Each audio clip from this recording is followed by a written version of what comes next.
Question number 5, Grant Robertson. Thank you very much, Mr Speaker. My question is to the Minister of Finance.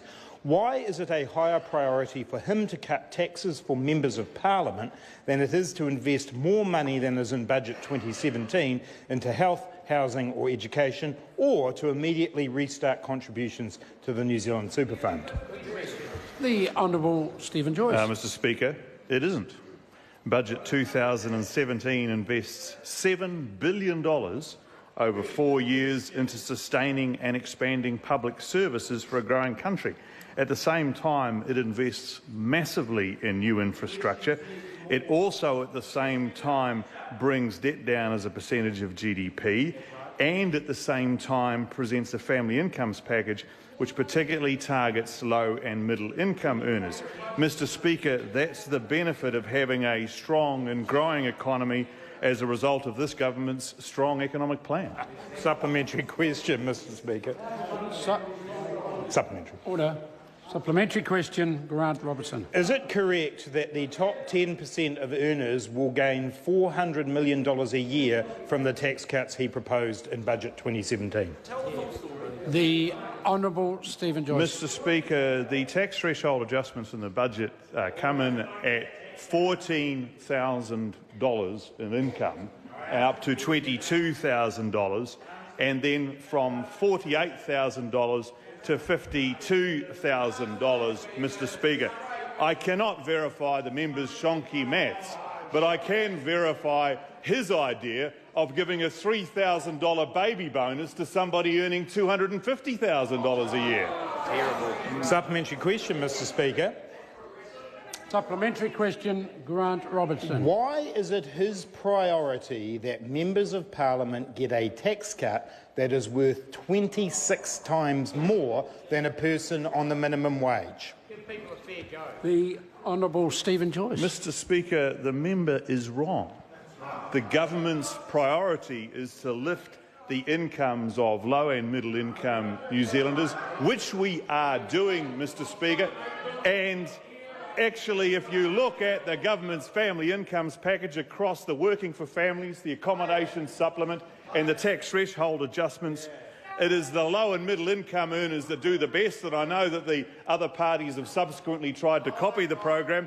But one thing I don't understand is why the member is so worried about members of Parliament getting a tax threshold adjustment when he doesn't seem worried about proposals to give them a $3,000 baby bonus if they have a baby. Point of order, Mr Speaker. Order. Point of order, Grant Robertson. Mr Speaker, I seek leave of the House to table a document prepared by the Parliamentary Library dated the 25th of July 2017, which shows that members of Parliament will receive 26.5 times more in tax cuts than someone on the minimum wage. Order. Leavers sought to table that document prepared by Parliamentary Library. Is there any objection to it being tabled? There is none. Excellent. Very good. Supplementary question, Mr Speaker. Supplementary question, Grant Robertson. Why is it his priority that the top 10% of earners get $400 million a year in tax cuts when our health system, our housing and our education system are so overstretched? The Honourable Stephen Joyce. Well, Mr Speaker, the member is literally wrong. And he can keep running the same talking points, but it's interesting that obviously the public of New Zealand are not believing him, and that's because the government is putting $3.9 billion in the health sector extra this year, taking the budget to something like $16.8 billion a year in health.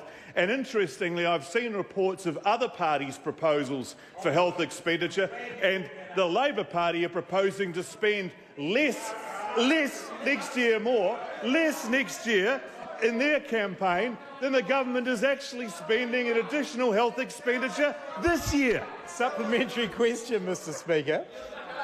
Order. Order. No.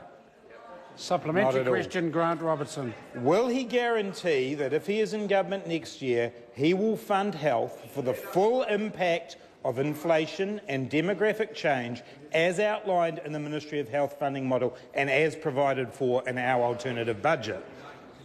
The Honourable Stephen Joyce. Well, Mr Speaker, I've had a look at the 17-page document that the Labor Party released, which incidentally doesn't mention the economy at all, the thing that actually pays for this stuff, not once, that 17-page document. And actually, I had a look at the number that it proposes for health next year, and it's less than the government actually put in to the health budget this year, Mr. Speaker. So if I was a member of the New Zealand public, I'd back this government because obviously our track record is better than what Labor's proposing. Point of order, Mr. Speaker. Order. Order. Point of order.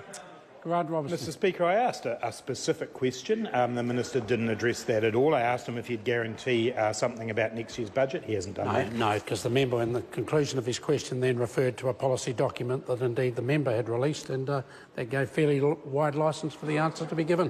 Point of order then, Mr. Speaker. Point of order, Grant Robertson. I seek leave of the House to table that excellent policy document to show the Minister that our funding for health is additional.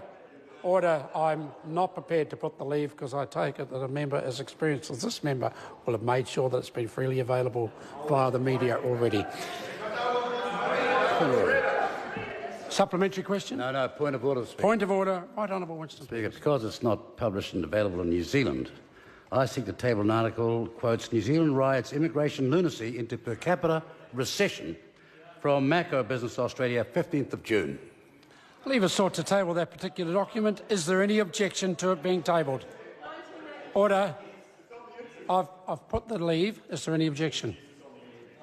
Leave is declined. Question number 6, Jonathan Young. Thank you, Mr. Speaker. My question